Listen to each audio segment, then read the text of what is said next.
Liquor కేసులో Rouse Avenue కోర్టుకు వెళ్లారు కవిత. సిబిఐ విచారణను అనుమతించడాన్ని వ్యతిరేకిస్తూ కోర్టుకు వెళ్లారు. జ్యుడిషియల్ కస్టడీలో ఉన్న తనను ప్రశ్నించేందుకు అనుమతించిన ఉత్తర్వులపై సవాల్ చేశారు కవిత. ఇక ఇదే అంశానికి సంబంధించి మరిన్ని అప్డేట్స్ మా క్రైమ్ బ్యూరో చీఫ్ కృష్ణ అందిస్తారు. చెప్పండి కృష్ణ.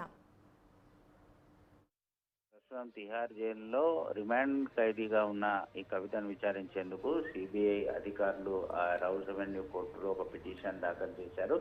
గతంలో ఆమెను విచారణ చేసిన సమయంలో ఆమె ఇంట్లోనే విచారణ చేశారు. ఆ సమయంలో ఆమె పార్టీకి సంబంధించిన కార్యకర్తల నేతలు తమ దర్యాప్తును అడ్డుకునే విధంగా నానా హంగామా చేశారని, ఆ తర్వాత ఆమెకి నోటీస్ ఇచ్చి విచారణకు హాజరు కావాలన్న క్రమంలో ఈడీ పైన ఏదైతే సుప్రీంకోర్టులో పిటిషన్ దాఖలు చేసిందో ఆ పిటిషన్ అడ్డం పెట్టుకుని ఆమె విచారణకు హాజరు కాలేదు. ఈ కేసు వ్యవహారానికి సంబంధించి కవితను విచారించి స్టేట్మెంట్ రికార్డ్ చేయాల్సిన అవసరం ఉందని సిబిఐ అభిప్రాయపడింది. ఇందులో భాగంగా జైల్లో ఉన్న కవితను ఒకరోజు విచారించేందుకు తమకు అనుమతి ఇవ్వాలని చెప్పేసి వారు రౌజ్ అవెన్యూ కోర్టుని విజ్ఞప్తి చేశారు.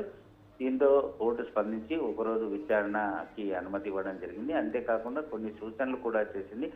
కోర్టు వ్యవహారానికి సంబంధించి జైల్లో వెళ్తున్నప్పుడు ముందుగా జైలు అధికారులకు ఎప్పుడు విచారణకు వస్తున్నాం, ఎన్ని గంటలకు వస్తున్నాం, ఎంతసేపు విచారణ చేస్తామనే విషయాలు, అలాగే ఆమె మహిళ కాబట్టి వెంబడి మహిళా పోలీసులు కానీ మహిళా సిబిఐ అధికారులు కానీ ఖచ్చితంగా ఉండాల్సిందని చెప్పారు. అంటే తీసుకెళ్లే ల్యాప్టాప్లు అయినా సరే ఏ వస్తువు అయినా జైలు అధికారులకు ఖచ్చితంగా లిఖితపూర్వకంగా ఇవ్వాలి అని చెప్పి కూడా రౌజ్ అవెన్యూ కోర్టు ఆదేశాలు జారీ చేసింది. దీంతో సిబిఐ అధికారులు కవితను విచారించేందుకు ఎప్పుడైతే సిద్ధం కావడం జరిగిందో ఈ విషయం తెలుసుకున్న వెంటనే కవిత లీగల్ టీం కవిత తరఫున రౌజ్ అవెన్యూ కోర్టులో మరో పిటిషన్ దాఖలు చేశారు. ఏదైతే ఈ డివిజనల్ బెంచ్ ఇచ్చిన తీర్పును సవాల్ చేస్తూ సింగిల్ బెంచ్ లో వారు పిటిషన్ దాఖలు చేశారు. సిబిఐ కోర్టుకు ఎలా అనుమతిస్తారు, ప్రస్తుతం ఆమె రిమాండ్ ఖైదీగా ఉంది.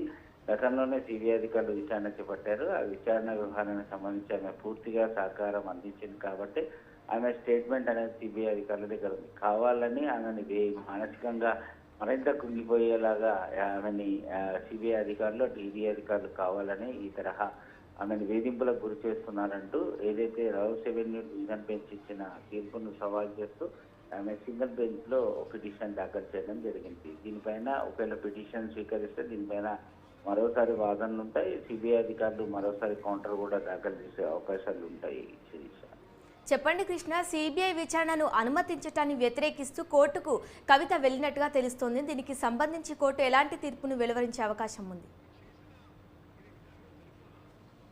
దీనిపైన కోర్టు ఆ కవితని సిబిఐ అధికారులు విచారణ చేసుకోవచ్చు, ఒకరోజు విచారణ అని పూర్తి స్థాయి ఆదేశాలు ఇచ్చింది. అంతేకాకుండా కొన్ని సూచనలు కూడా చేసింది. సో ఈ సూచనల వ్యవహారానికి సంబంధించి జైలు అధికారులకు ముందుగా తెలియజేయాలి. అలాగే జైలు మహిళ కాబట్టి మహిళా పోలీస్ ఆఫీసర్లు వెంట ఉండాలి. ఏ వస్తువులు అంటే ల్యాప్టాప్లు కానీ ఏ వస్తువులు తీసుకెళ్తున్నారో లిఖితపూర్వకంగా జైలు అధికారులకు అందించాలి.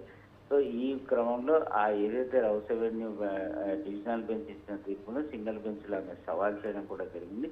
ఆ సవాల్ని పిటిషన్ని కోర్టు స్వీకరించిన తర్వాత దీనిపైన వాదనలు జరుగుతాయి.